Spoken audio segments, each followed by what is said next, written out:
হয়ে যাবে মধ্যে। নন্দীগ্রামের এই নার্সের অস্বাভাবিক মৃত্যু পরিবারের তো একটা অভিযোগ রয়েছে, কি বলবেন আজকে পরিবারের সঙ্গে মিলিত আপনি হলেন? দেখুন, আমি এখানে আস্তে আস্তে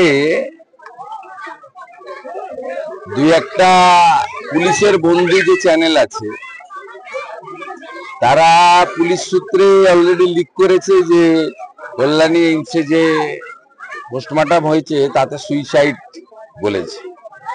পুলিশই খুব উৎসাহিত, তৎপর সত্য উদ্ঘাটনের জন্য নয়, সুইসাইডটাকে খাড়া করার জন্য। আমি সুকুমার জানাবাবুকে জিজ্ঞেস করলাম, আমার সঙ্গে স্থানীয় সব নেতৃত্ব, গ্রামবাসী, পঞ্চায়েত সবাই ছিলেন।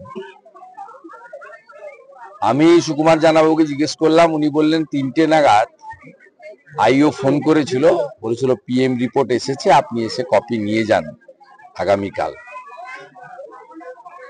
বিষয়টা হচ্ছে অত্যন্ত দরিদ্র পরিবার, অর্থনৈতিকভাবে পিছিয়ে থাকা পরিবার।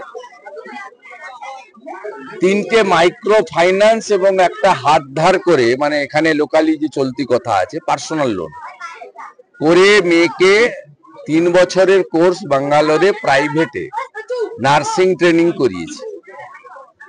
এই মুহূর্তে 8 লক্ষ টাকা বাজারে দেনা।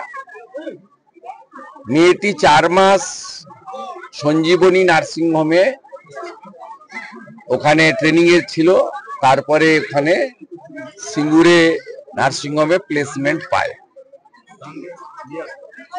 এবং পোস্টমর্টম রিপোর্টে কি আছে আমি বলতে পারবো না। আমি টিভিতে যা দেখেছি বা আমার মোবাইল ফোনে এসেছে, টিভির একটা পুলিশ সূত্রে বলা হচ্ছে যেটি পোস্টমর্টম, এটি সুইসাইড। বাড়িতে কারণ বলেনি, কিন্তু আইওর ফোন এসেছে। যদি ধরেই নি যে সুইসাইড পোস্টমর্টম রিপোর্টে আছে, তাহলেও